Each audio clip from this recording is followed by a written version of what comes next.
A 34-year-old Michigan woman is accused of stealing from Walmart by not scanning all of the items at the self-checkout. The authorities said that 34-year-old Teddy Jo Mari Fleehan was caught skipping items as she ran up her purchases at the store along the M32 highway in Alpena in July. When confronted by a loss prevention worker, she allegedly became agitated, denied it and left. That employee reviewed surveillance video and found that Teddy Jo had stolen more than $1,000 worth of merchandise since April by not scanning it.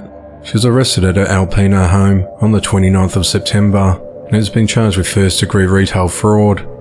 Loss prevention's been cracking down on self-checkout thefts from the same Walmart store. Michigan State Police have reported 2 recent cases where people were arrested allegedly swapping barcodes while checking out items.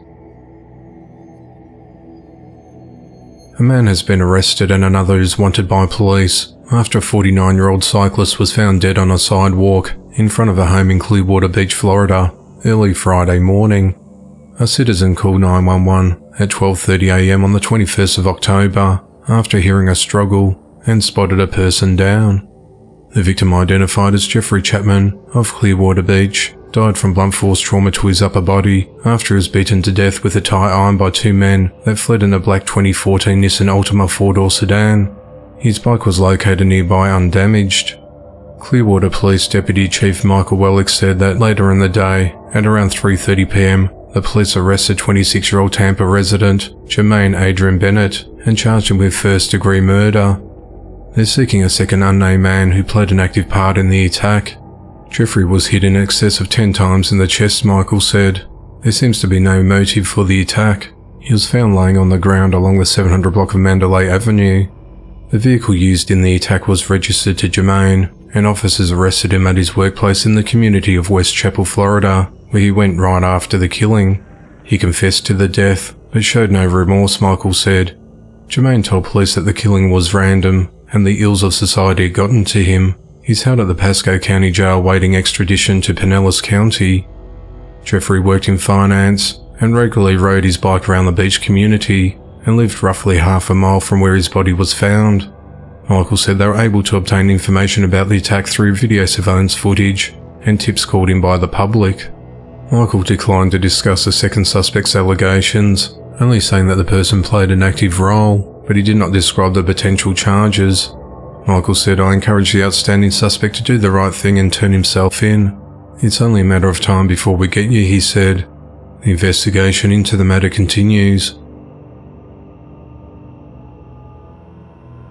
A couple are behind bars after being accused of killing a 15-year-old non-verbal autistic boy in their custody.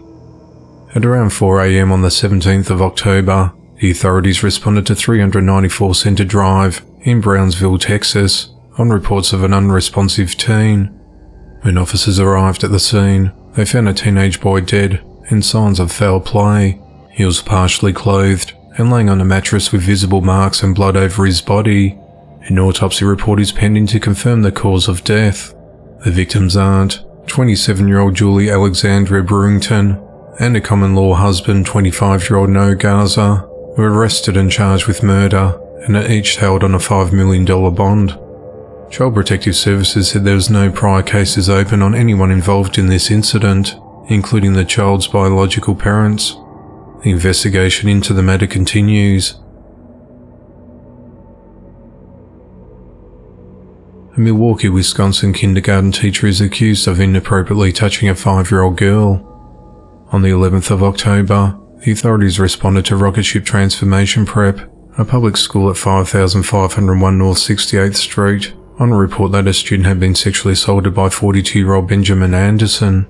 The victim told her mother that Mr. Ben taught her how to perform an inappropriate act in the week prior to the incident being reported, sometime between the 4th and the 7th of October. It's alleged that the teacher then advised her not to tell anyone because she would not get any candy. The girl told police that it happened while other kids were in Miss Kelly's class. The school's principal identified Mr. Ben as Benjamin Anderson. In an interview with police, Benjamin said he knew the victim but denied the actions. He said the two of them were never alone in the classroom and he did not know Miss Kelly, adding there were no teachers at the school by that name. It's also reported that Benjamin was on supervision through the Wisconsin Department of Corrections for leaving a gun near a child, and his booking photo also matched the description of Mr. Ben. The school announced that Benjamin had been placed on leave without pay and has not returned to the campus. He's charged with sexual assault of a child under the age of 13, with bond set at $10,000. He's scheduled for a preliminary hearing on the 28th of October.